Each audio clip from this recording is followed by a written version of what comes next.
ईश्वर की प्यारी संतानों के रूप में मेरे निजात उस प्रकाश की खोज करो तो सदा शांत है और सभी दुखों से परे।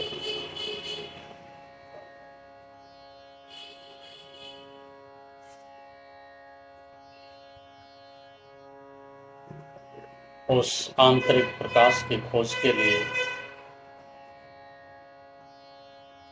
जो सूत्र की व्यवस्था की है, मनुष्य के जीवन में रूपांतरण लाने की व्यवस्था की है, जब सीखने की एक आंतरिक प्यास पैदा होती है, मैं कुछ नहीं जानता बच्चे जैसी सरलता होती है, और जो कुछ जानकारी है उसके साथ अपने अहंकार को निर्मित करने से जब मनुष्य इनकार करता है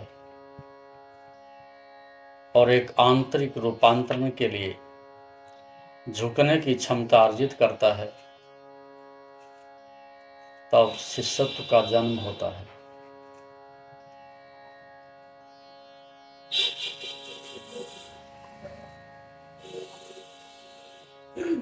आपके जीवन में एक ही बाधा है, और वो बाधा है अहंकार को लेकर। जैसे जैसे अहंकार निर्मित होता है, वैसे वैसे आप नियति से, जीवन से और आंतरिक आनंद से दूर और दूर होते चले जाते हैं। इसलिए संसार में आप देखते हो कि मनुष्य कुछ भी पैदा नहीं कर सकता, न कुछ लेकर के आ सकता है, न कुछ ले जा सकता है, और ना ही कुछ निर्माण कर सकता है, नया कुछ भी नहीं बना सकता। जो कुछ है यहीं की वस्तुओं को एक दूसरे वस्तु के साथ में सम्मिलित करके एक नया नाम दे देता है। इसलिए ना तो कुछ वैज्ञानिक आज तक नया बना पाए हैं, न कोई कलाकार, कोई कुछ नहीं बना पाया। लेकिन फिर भी मनुष्य एक बात निर्मित करने में सफल हो गया जो कि वो बना सकता, और जो कि उसने बनाई है और कुछ भी निर्मित नहीं हुआ आज तक। जो कुछ भी आपके पास है वो सनातन है। ये शरीर के पंच भौतिक तत्व, ये अंतःकरण, ये संस्कार, ये आत्मा, ये सब सनातन रूप से लगातार अहरनिश चले आ रहे हैं। इसमें आप कुछ हस्तक्षेप नहीं कर सकते। अधिक से अधिक यही होगा कि किसी चीज को आप सामने मिटाने की कोशिश करोगे, वो और अधिक सूक्ष्मतम होकर के दृष्टिगोचर नहीं होगी, लेकिन अस्तित्व नहीं मिटेगा। एक साधारण कंकड़ भी आपके हाथ में दे दे और हम प्रयास करें उसके लिए कि आप इसको मिटा दें, तो उसकी आकृति बदल जाएगी, अवस्था बदल जाएगी, स्थूल ना रह करके सूक्ष्म हो जाएगा, सूक्ष्म न होकर के सूक्ष्मतम में चला जाएगा, इलेक्ट्रॉन्स में चला जाएगा, प्रोटॉन में चला जाएगा, न्यूट्रॉन में चला जाएगा, लेकिन उसके अस्तित्व को आप मिटा नहीं सकते।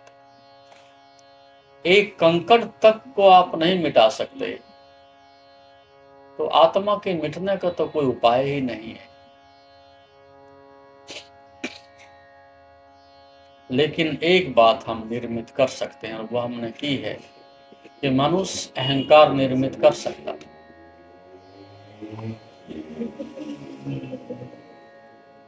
और जिसने अहंकार को ही अपनी आत्मा का होना मान लिया है, संसार में उसके लिए फिर धर्म का, योग का, शांति का, जीवन का, आंतरिक रहस्यों का मार्ग ही बंद हो गया।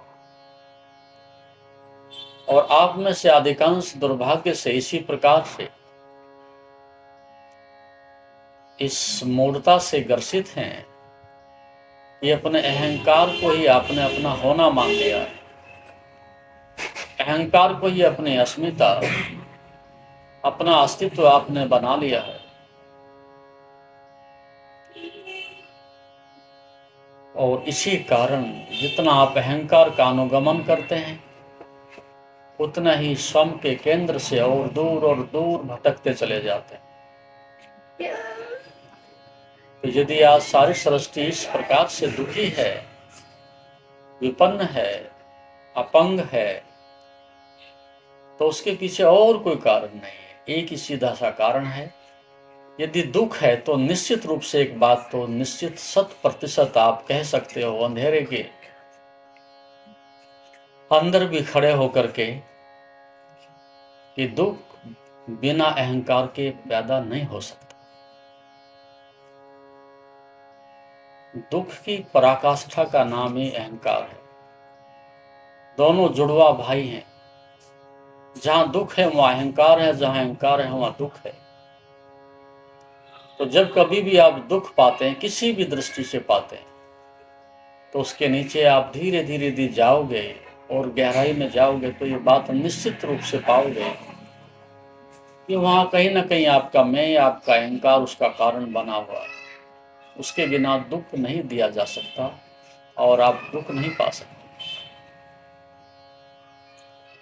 सृष्टि के आदिकाल से इस प्रकार से ऋषियों ने अनुसंधान करने के बाद मनुष्य की इस प्रकार की मूर्खता को, असफलता को देखने के बाद कि पुनः इसको किस प्रकार से अपने निकट से निकटतम लाया जाए और कैसे मनुष्य को अपने केंद्र से जोड़ा जाए, पुनः कैसे इसको अपने आंतरिक रहस्यों को जानने के लिए प्रबुद्ध किया जाए, उसके लिए इस प्रकार का प्रयास हुआ।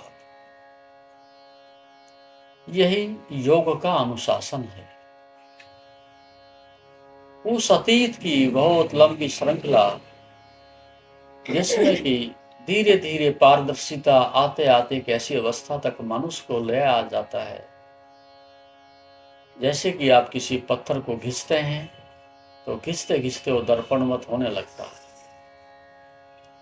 ऐसे ही मनुष्य के अंतःकरण की शुद्धता को, उसकी निर्मलता को, पवित्रता को पुनः प्राप्त करने के लिए जो भी अनावश्यक इकट्ठा हो गया है, उस सब का प्रतिवर्षव कर देना, कैथार्सिस कर देना, वापस लौटा देना, ये योग का अनुशासन है। और दुर्भाग्य से ये आज इस सदी में सबसे अधिक दुर्भाग्य इसलिए है कि जो सत्यम है, शिवम है, सुंदरम है, सच्चित आनंद है, उसकी सुगंध, उसकी संगति, उसका प्रसाद, वो तो आपको कभी प्राय नहीं मिलता। लेकिन जो भी मरण धर्मा है, क्षण भंगुर है, परिवर्तनशील है, दुखों से आप्लावित है, नकारात्मकता से भरा हुआ है, वो सब विषाक्त भोजन आपको खाना पड़ रहा है। और ऐसा विषाक्त भोजन करते करते लगभग ये सारी पृथ्वी दुख और बीमारी से ग्रसित हो गई है। और ये चीज संयोग से नहीं है, अकारण नहीं है। लंबे समय से इस प्रकार से नीति का नियमों का उल्लंघन करते करते मनुष्य ने इन चीजों को कल्टीवेट किया है, इनको पैदा किया है। कोई दुख आसमान से नहीं आता, ना कोई पड़ोसी आपके पास बेचता है। आप उसको कल्टीवेट करते हो, पैदा करते हो। दुख को आने के लिए एक व्यवस्था बनाते हो।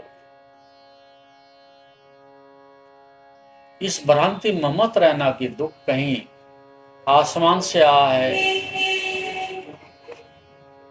या किसी पड़ोसी ने भेज दिया है या घर में मेरे बच्चों ने पैदा कर दिया। ठीक जैसे खड्डा इस बात के लिए ग्रहणशील होता है कि पानी आएगा तो सबते भर जाएगा, लेकिन इससे पहले कि पानी आए खड्डा होना चाहिए।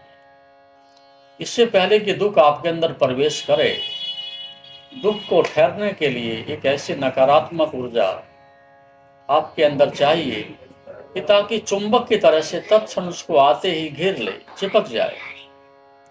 उसके लिए आप ग्रहणशील हो, उसके लिए आप एक फर्टाइल उपजाऊ भूमि हो। ये बात सदैव ध्यान रखना, ब्रह्मांड में दोनों चीजें साथ साथ घटित होती हैं। जब आप अपने अंदर एक दुख की व्यवस्था बना लेते हो, दुख को ग्रहण करने के लिए एक अपने अंतःकरण में नकारात्मकता से स्थान बना लेते हो, तो सारे ब्रह्मांड का दुख आपके आसपास मंडराने लगता है। इसलिए लोग कहते हैं कि जब दुख आते हैं तो पता नहीं कितने आते हैं, कहां कहां से आते हैं, नए नए ढंग से आते हैं, नए नए नाम से आते हैं, आएंगे।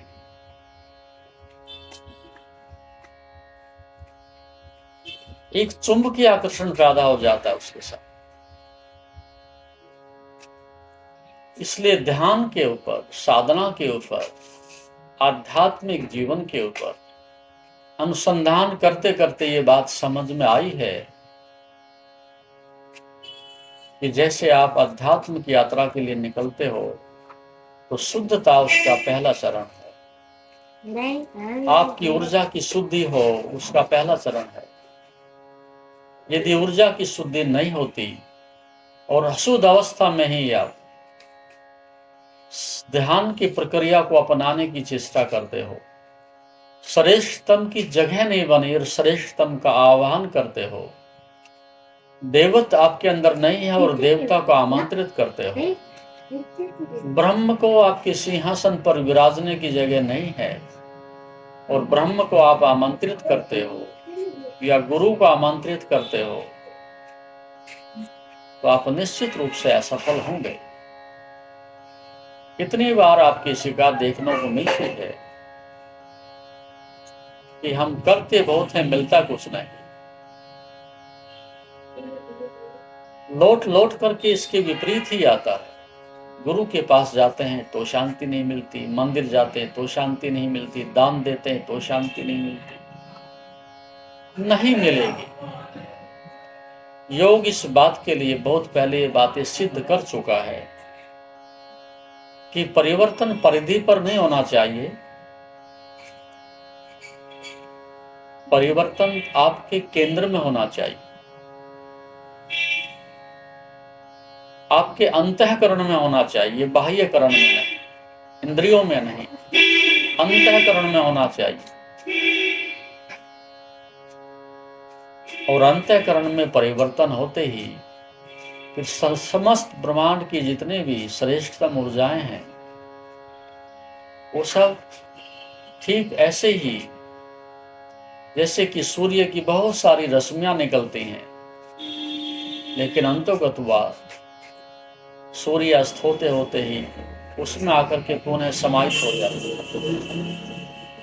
ठीक ऐसे ही आपके अंदर जो ऊर्जा है जब बाहर बिखरी हुई होती है, उस अवस्था में आपका मन खंड खंड हो जाता है, टुकड़ों में टूट जाता है। कुछ लोग कहते हैं राहु केतु शनि, इसकी दशा उसकी दशा, इसका दोष उसका दोष। उसको आप कुछ भी नाम दे सकते हो, लेकिन एक बात निश्चित है, उस संदर्भ में हम नहीं जाना चाहते। एक बात निश्चित रूप से 100% लागू होती है और कभी भी आंख बंद करके कही जा सकती है कि आप अपने अंदर से बिखर गए, टूट गए हो। आपकी ऊर्जा अब चेतना की ओर अग्रसर नहीं है, आपकी ऊर्जा केंद्रित नहीं है, आपके अंदर एकजुटता नहीं है, और इसी कारण से चीजें श्रेष्ठतम आना चाहती हैं लेकिन द्वार पर ही टकरा करके वापस लौट जाती। तो ये विज्ञान का नियम है, श्रेष्ठतम को श्रेष्ठ आकर्षित करता है और निकृष्टतम को निकृष्ट आकर्षित करता है। अग्नि को अग्नि आकर्षित करती है, जल को जल आकर्षित करता है।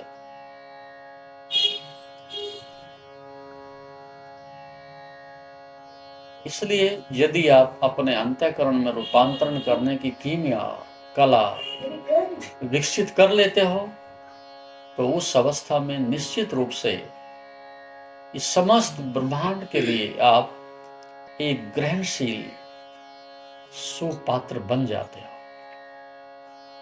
फिर आप जिधर भी कदम रखो सब सफलता सफलता है। ऐसा आप अनुभव करते हैं कि उस दिन हमारा अच्छा नहीं बीता, वो वक्त अच्छा नहीं बीता, वो कर्म किया वो सफल नहीं हुआ। जिसके पास जाओ सब असफलता लेकर के वापस लौटते हैं। लेकिन एक बात भी है, ध्यान रखना कि आप उस कारण को कहीं बाहर मत ढूंढना,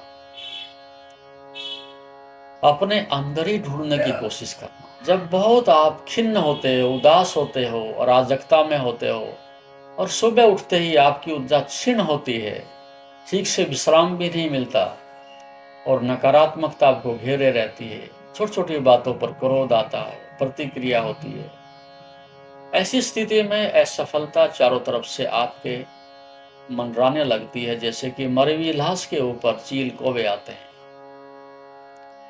असफलता का कारण तुम अंदर ही हो, कहीं बाहर मत भटकना। जब भी ऐसी परिस्थिति पैदा हो तो कोशिश करना कि अंदर से मेरे तार अस्तित्व से, नियति से, परमात्मा से, देवत्व से, दिव्यता से टूट गए हैं और आवश्यकता है मुझे अब उनको एकजुट करने की। और उसके लिए सबसे सुंदर और श्रेष्ठ यदि कोई साधन है तो वो ध्यान है, योग है, धारणा है, समाधि है, प्रत्याहार है, प्राणायाम है, आसन है, ये आंतरिक अनुशासन है। इसलिए शिष्यत्व का अर्थ है कि अब संसार की एक व्यर्थता को जानने के बाद, ये बात भी थोड़ा सा ध्यान से देखना। एक तो है शास्त्र कहते हैं संसार व्यर्थ है, पड़ोसी कहते हैं, मित्र कहते हैं।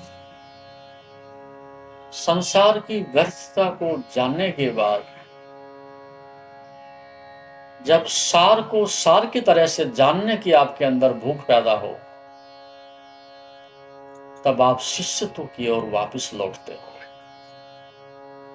और संसार की व्यर्थता का जब मैं नाम लेता हूं तो मन कई प्रकार की परिभाषा बना लेता है। संसार की व्यर्थता का अर्थ ये नहीं कि संसार में लिखा हुआ कि ये चीजें व्यर्थ हैं, इतना ही है। संसार की व्यर्थता का अर्थ है जो सार है आप ले लीजिएगा और जो सार नहीं है उसको आप त्याग दीजिए। संसार तो तटस्थ है, संसार तो न्यूट्रल है, संसार ना भोग है ना योग है, संसार ना स्वर्ग है ना नरक है। केवल आपका दृष्टिकोण ही इस बात को निर्धारित करता है और उसमें परिणाम पैदा करता है कि आप किस दृष्टिकोण से देखते हो। तो ऋषियों ने कहा कि संसार का अर्थ है, सब्सक्राइब करें हमारे YouTube चैनल योग तीर्थ को और बेल आइकन को दबाएं ताकि आगे आने वाली वीडियोस का बस नोटिफिकेशन उतना आप आपको मिलते संसार रहे। से ले लीजिएगा जो सार है, सार्थक है। शेष पर दृष्टि मत डालना, दाएं बाएं दूसरों पर दृष्टि मत डालना।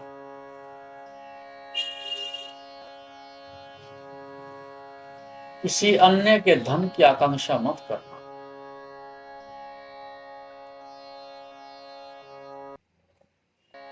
तब आप ये समझोगे कि संसार बहुत सुंदर है।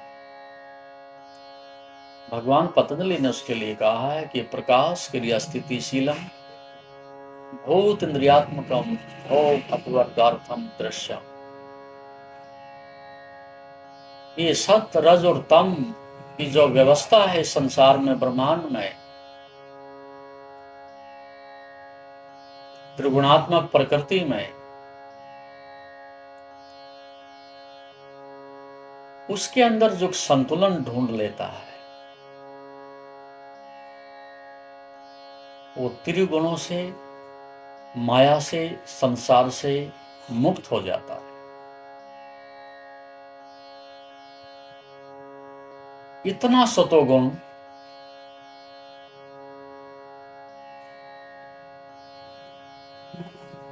आपके अंदर विवेक बना रहे। इतना सतोगुण, इससे पहले कि आप भटकें, उसके परिणाम क्या होंगे आपके पास सूचना आने लगे। इतना सतोगुण कि किसी को भी किसी प्रकार से हानि पहुंचाने की प्रवृत्ति आपकी बिल्कुल समाप्त हो जाए, सपने में भी दूसरे का अनिष्ट आप ना सोच पाए। ऐसा सतोगुण जो सदैव सकारात्मक रूप से ही सबके प्रति मंगल कामना से भरा रहता, ऐसा सतोगुण जो सदैव चारों ओर से प्रभु की अपार और अनंत कृपा का पात्र बना रहता, कदम कदम पर उसके अंदर धन्यवाद उठता है, शिकायत नहीं होती।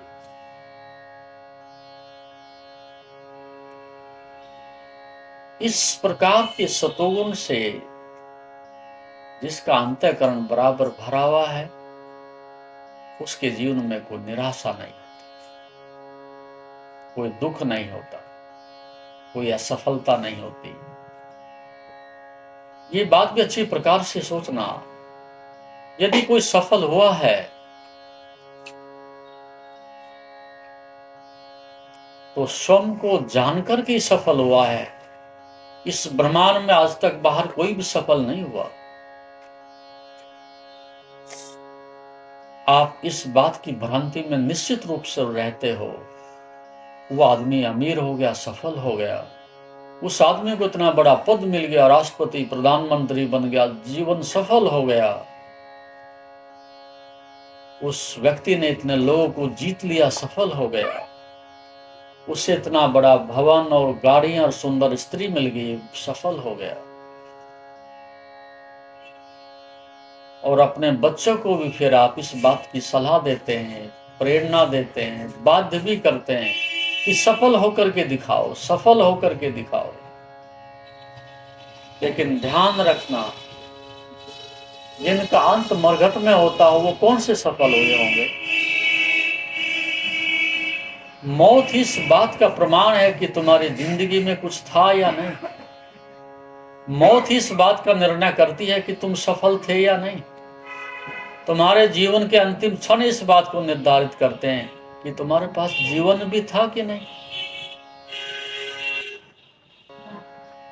नाम मात्र को जीवन है, ऐसा लगता है कि जैसे हम मरने के लिए पैदा हुए। और आपका जो लंबा जीवन दिखाई पड़ता है, ये जीवन लंबा नहीं है, एक तरह से मृत्यु का विस्तार है। जो अतीत में जी रहा है और भविष्य के सपने देख रहा है, वो मृत्यु का ही विस्तार कर रहा है।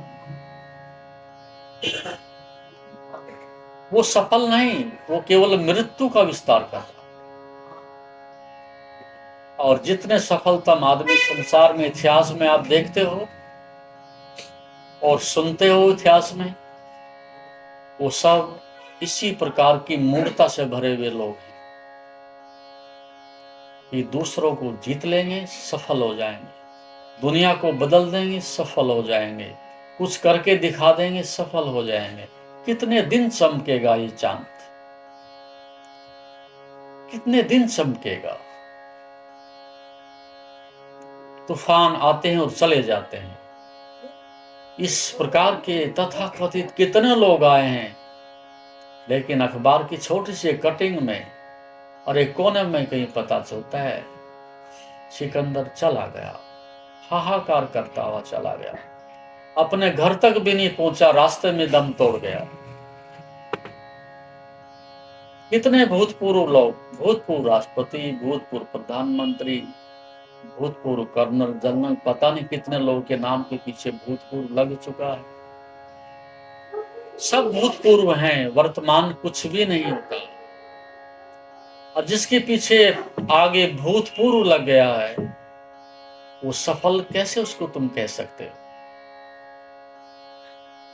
बीत गया, समाप्त हो गया, मिट गया और शमशान घाट में जल गया। कहाँ ढूंढोगे इसकी सफलता? कौन से कोने में ढूंढोगे? ये अनर्थ है, ये व्यर्थ की चीज है। चीजों का विस्तार सफलता नहीं है। जिसके लिए सफलतम होने के लिए आपने प्रयास किया था, उसको तो पता भी नहीं अभी कि सफलता क्या होती है। तुम ही अपने जीवन में स्वयं अपने से सफल हो जाओ और दूसरों को नहीं, स्वयं को ही तुम जीत लो। और दूसरों के धन का अंबार लगाने की अपेक्षा अपने परम धन को ही खोज लो। और किसी क्षण भंगुर किसी के सौंदर्य का पीछा करने की अपेक्षा अपने आंतरिक सौंदर्य से आप तृप्त हो जाओ। और किसी के बाहर सड़े हुए सिंहासन पर बैठने की अपेक्षा, इतने लोग उन सिंहासनों पर बैठ चुके हैं, इतने लोग उस गद्दी को गंदा कर चुके हैं, इतने मूर्ख लोग उस पे से जाकर के आ चुके और मर चुके हैं, और फिर आप जाकर के उसके ऊपर बैठते हो। ये मूर्खता पूर्ण कार्य। जो स्वयं के सिंहासन को ढूंढ लेता है, और वो ऐसा सिंहासन, ऐसी सफलता जो पहले भी थी और अभी भी है और आगे भी होगी,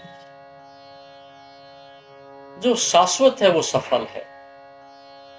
और जो आया और गया उसे सफल नहीं कहा जा सकता। इस बात को अपने हृदय में अच्छे से गहराई से उतरने दो। संसार में आप कभी सफल ना हो सकोगे।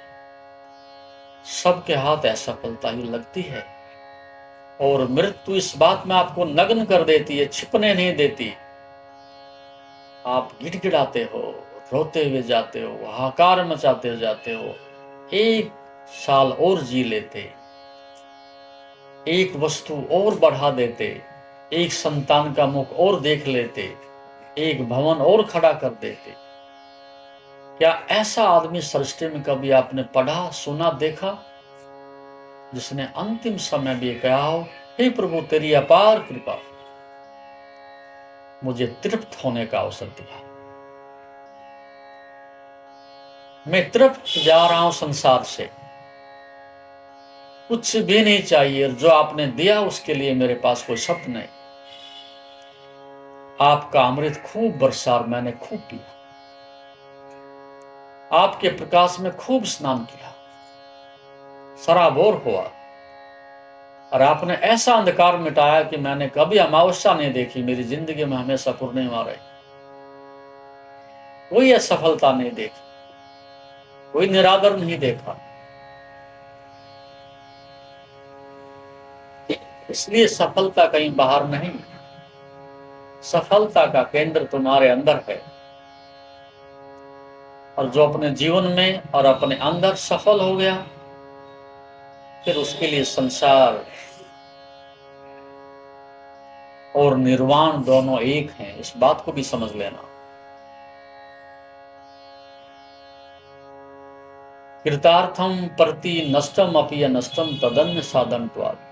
भगवान पतंजलि कहते हैं, जो कृतार्थ हो गया है, अपने लक्ष्य को प्राप्त हो गया है, अपने से तृप्त हो गया है, आप्त काम हो गया है, उस ऋषित्व को उपलब्ध हो गया है, उसके लिए संसार होते हुए भी आपकी तरह का संसार नहीं रह गया है।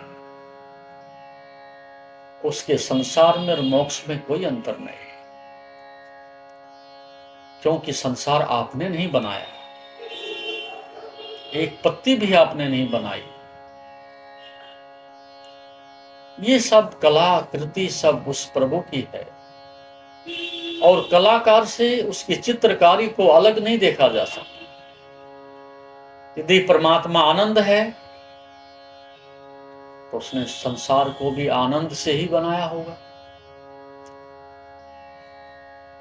यदि परमात्मा ने इस सारी सृष्टि में अनंत अनंत रूपों में इस सृष्टि को गढ़ा है, तो उसी के हस्ताक्षर है। और यदि वो सच्चिदानंद है, आनंद घन है, तो उससे जो भी कर्म निकला है, जो भी सृष्टि निकली है, क्या वो दुख से भरी हुई होगी? क्या वो नरक से भरी हुई होगी? नहीं हो सकती। अपने स्वभाव से विरुद्ध सृष्टि परमात्मा क्यों बनाएगा? इसलिए सारी सृष्टि में कहीं भी दुख नहीं है।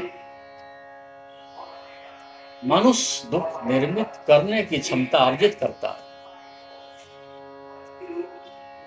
तो निर्वाण और मोक्ष उस अवस्था में दोनों एक हो जाते हैं। जो बाहर दिखाई पड़ता है वही अंदर है, और जो अंदर है वही बाहर दिखाई पड़ता है। मुक्ति का अर्थ यही है, अब मैं परम स्वतंत्र हुआ। इस बात के लिए कि संसार और निर्वाण दोनों मेरी दृष्टि में एक ही है। पदार्थ और चैतन्य दोनों एक ही हैं। क्यों? क्योंकि ब्रह्मांड में एक ही ऊर्जा है,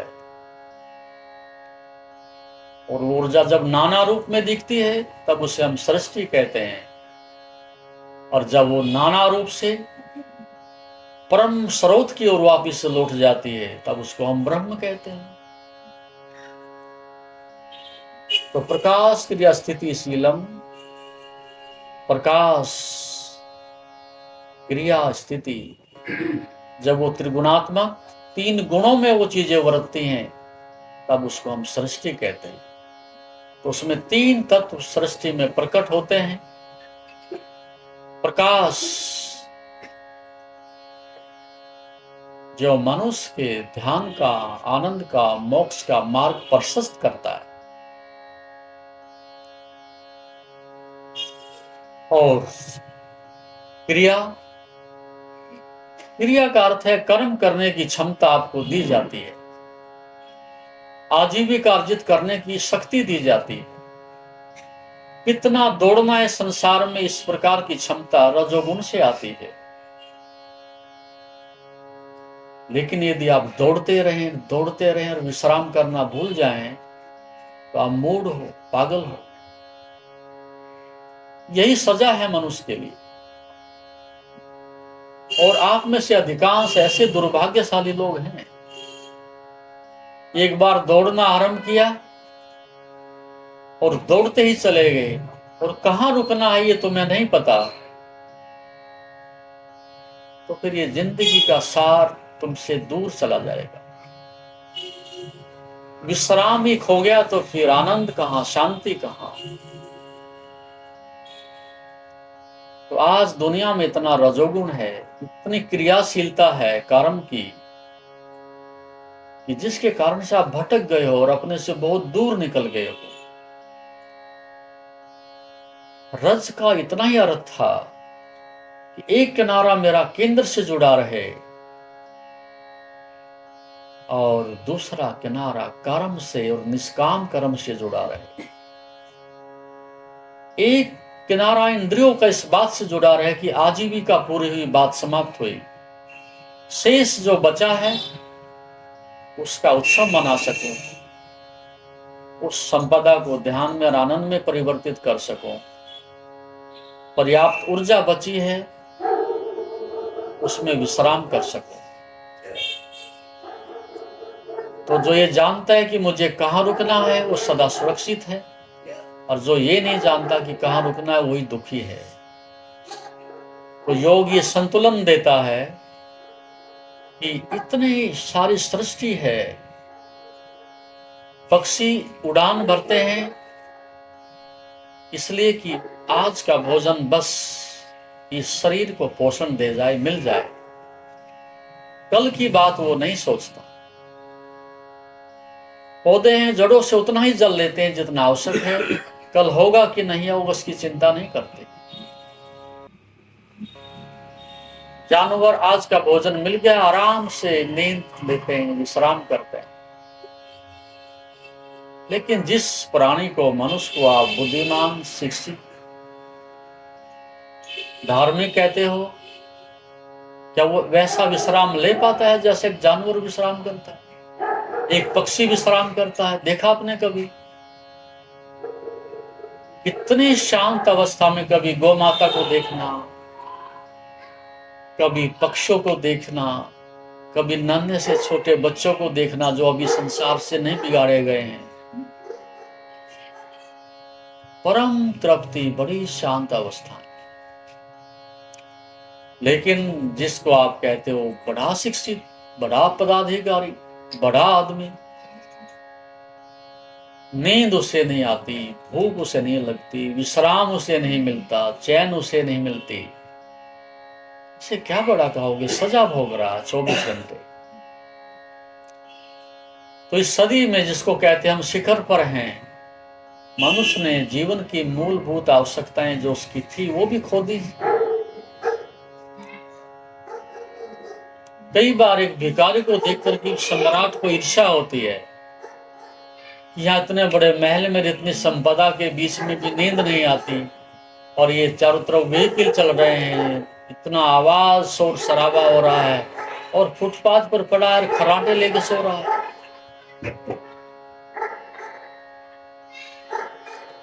जीवन का जो श्रेष्ठतम था वो भी मनुष्य ने खोया है, रजोगुण को अधिक गति देने के कारण। बस धन और धन और धन, कमाएंगे कमाएंगे कमाएंगे, थोड़ा और थोड़ा और थोड़ा और, 1 करोड़ आए, 2 करोड़ आए, 10 करोड़ आए, 100 करोड़ आए, और उस धन के साथ ही आप मिट जाते हो। लेकिन धन कभी नहीं मिटता, इच्छाओं के अंबार लगे रह जाते हैं, आप मिटते हो, इच्छाएं फिर भी नहीं मिटती।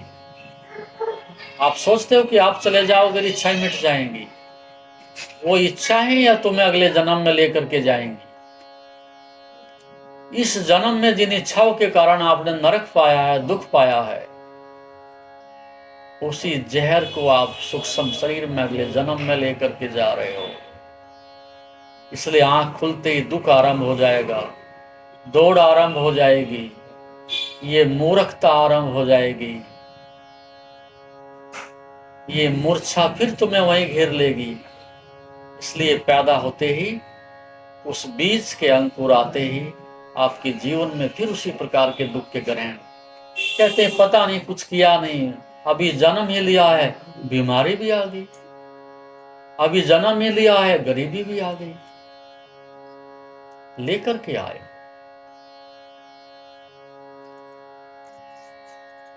तो बीज बोने से पहले सोचना, गति देने से पहले जीवन को सोचना, कर्म में गहन घमासान होकर के उतरने से पहले सोचना, क्या इस सब की आवश्यकता भी है कि नहीं है। तो ऋषि का और कोई अर्थ नहीं, ऋषि का अर्थ है ये संतुलन जानता है, बस उतनी आजीविका, उतनी आवश्यकता जिससे किसी के आगे हाथ ना फैलाएं, किसी के गुलाम ना हो, किसी के कर्जदार ना हो, उतनी आजीविका सात्विक भाव से पैदा कर सके, उतना ही कर्म, बस इससे अधिक नहीं। और तम, उतना विश्राम जिससे कि शरीर पुनः सुबह के लिए तरोताजा हो जाए, उतना विश्राम जितनी कोशिकाएं टूटी हैं, जितना ह्रास हुआ है ऊर्जा का, उसकी पुनः आपके शरीर में उपलब्धि हो जाए। उतना विश्राम की आलस्य ना हो, तामस ना हो, प्रमाद ना हो।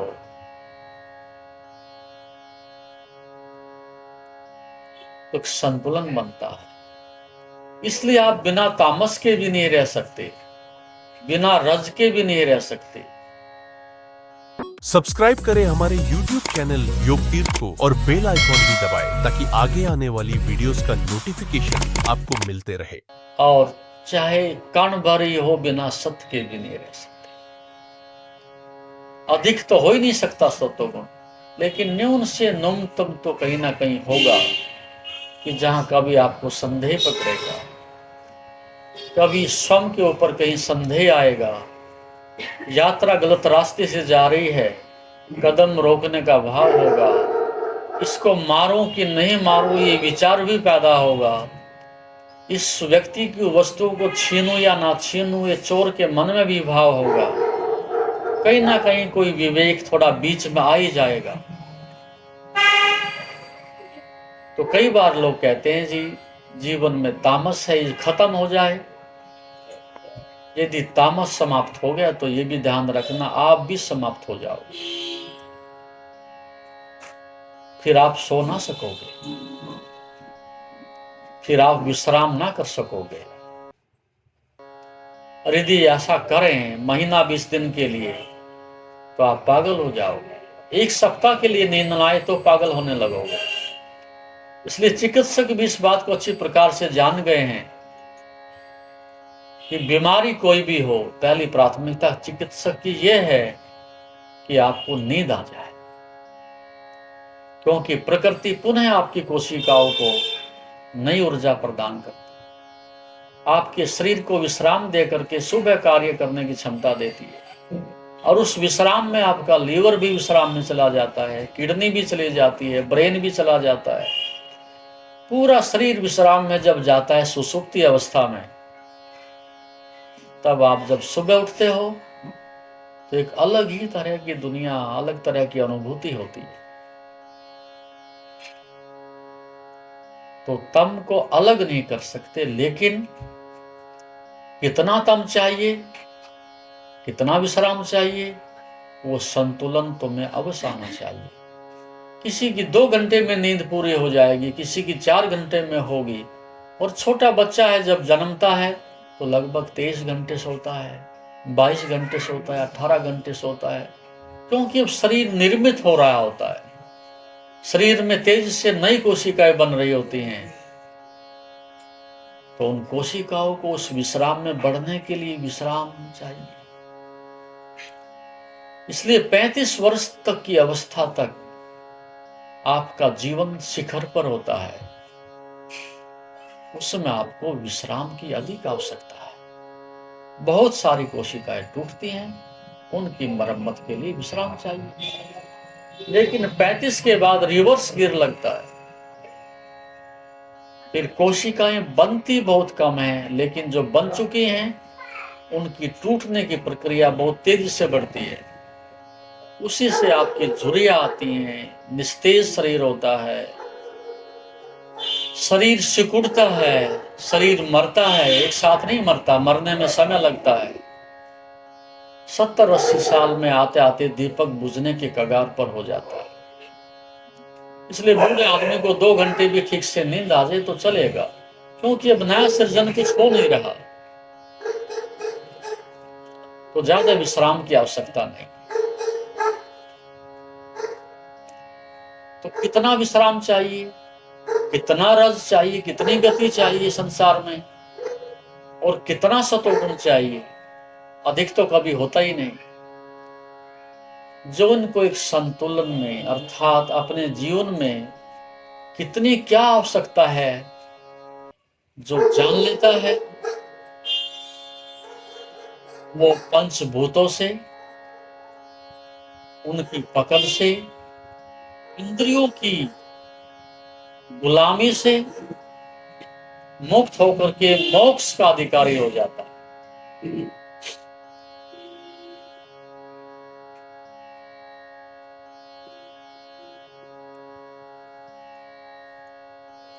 ये बात अच्छी प्रकार से समझो। जब तक ये संतुलन नहीं आएगा, आपके जीवन में एक असंतुलन बराबर बना रहेगा। तो इस संतुलन को लाने के लिए जो प्रक्रिया है, अथ योगानुशासन, योग का अनुशासन। शिष्य बनने का अर्थ है अब मैं उस संतुलन को ढूंढ रहा हूं जो खो गया है। अब शिष्यत्व का अर्थ है मैं उस सरलता को ढूंढ रहा हूं जो बहुत पहले समाज ने मेरे से छीन ली है। शिष्यत्व का अर्थ है अब उस अहंकार के बोझ से मुक्त होना चाहता हूं।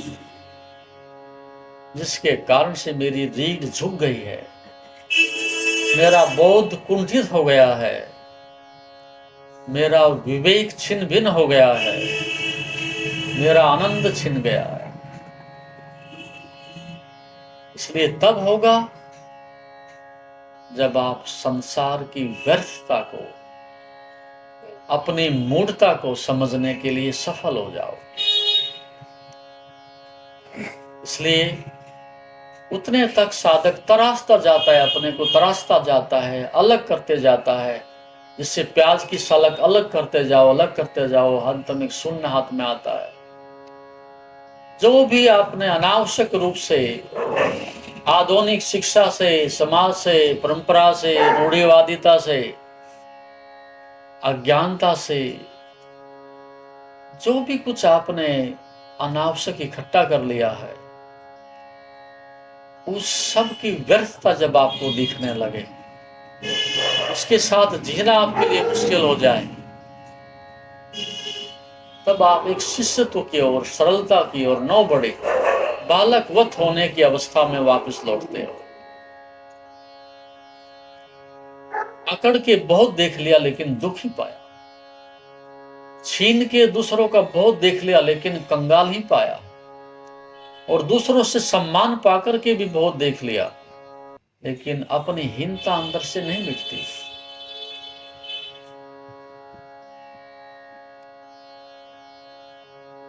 तो ये गहरा विज्ञान है, और इसलिए पहली बात ही कह दी पतंजलि ने, अनुशासन। बहुत बहुत आयाम से अनुशासन आएगा कि आप इस बात के प्रति ईमानदार भी हो गए हो, जैसा हूं वैसा होने को राजी भी हो गए हो, जैसा दिखता है वैसा स्वीकार करने को भी तैयार हो गए हो। मैं मूढ़ हूं, महाज्ञानी हूं, इस बात को स्वीकार करने के लिए राजी हो गए हो। यदि आप मंदिर जाते हो तो निश्चित रूप से इसलिए जाते हो कि बीमार हो, दुखी हो। ध्यान करते हो तो स्वाभाविक सी बात है, अशांत हो। नहीं तो ध्यान करने की आवश्यकता क्या है? ध्यान औषधि है। आप ध्यान कर रहे हो, तपस्या कर रहे हो, तो एक बात की निश्चित रूप से सूचना पहुंचाई जा रही है, अपने को भी, समाज को भी, कि मैं दुख से भरा हूं, अशांत हूं, अतृप्त हूं